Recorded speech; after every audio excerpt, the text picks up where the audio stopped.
Yoo-hoo!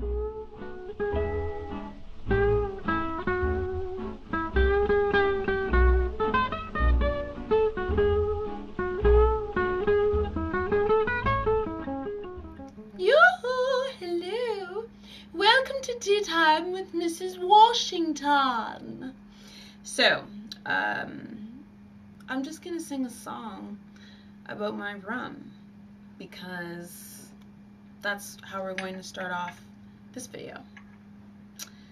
Bamboo, bamboo rum, bamboo, bamboo rum, bamboo, bamboo rum. But they don't put that bamboo in their bum. So, that was an homage to the rum that I'm drinking for tea time, which is bamboo. It is so smooth and delectable and caramelly and wonderful. And so, leading right into our topic for today, I'm going to talk about something that is not so caramelly and smooth. My feelings about my boyfriend's endocrinologist. Not a huge fan.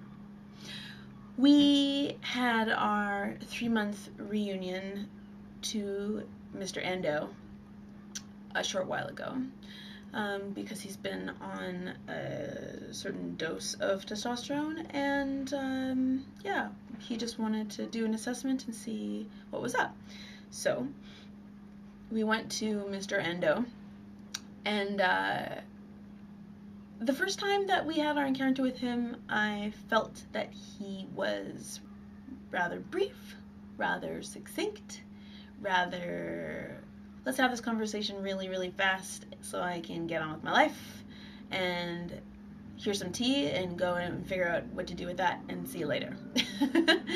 And that's fine, whatever. I'm sure he's a busy man. He's also a doctor.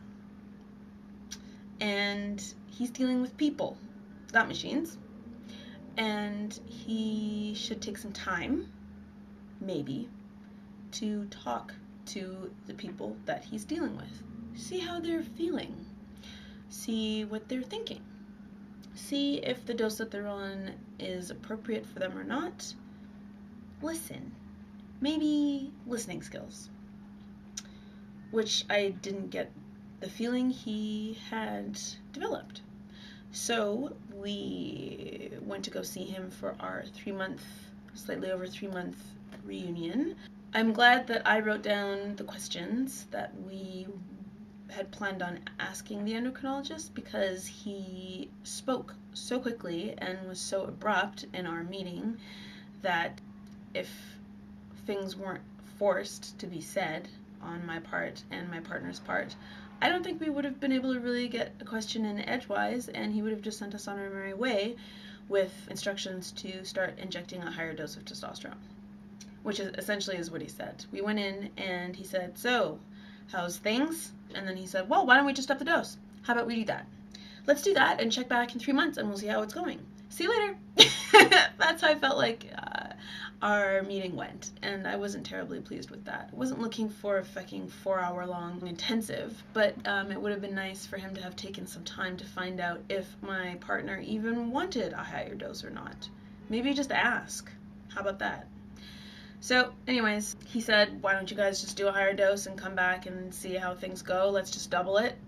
And when we left, I said, do you want to double it? And he said, I guess we can try it, but I don't know, what's the rush?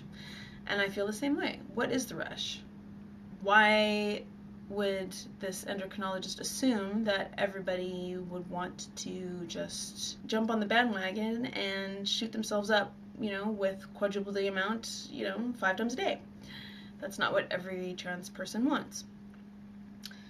So, anyways, that was that. We are fiddling with the dosing, and we are probably not going to double the dose, but maybe go 1 dose up instead of 2 doses up, and just hover at that for a little while and see how things go. Up until this point, everything has been going swimmingly. So, no adverse reactions or anything like that. Everything is wonderful. And when you do things slowly, you get to appreciate the gradual progression of your body and how it's changing.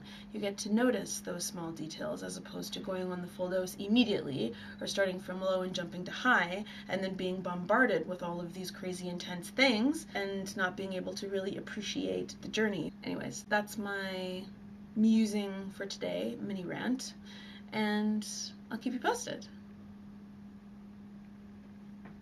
See you later and cheers. Tune in next week for some infos about changes in the body, because there have been some changes in the body which are fantastic. Oh la la. See you later. Bye.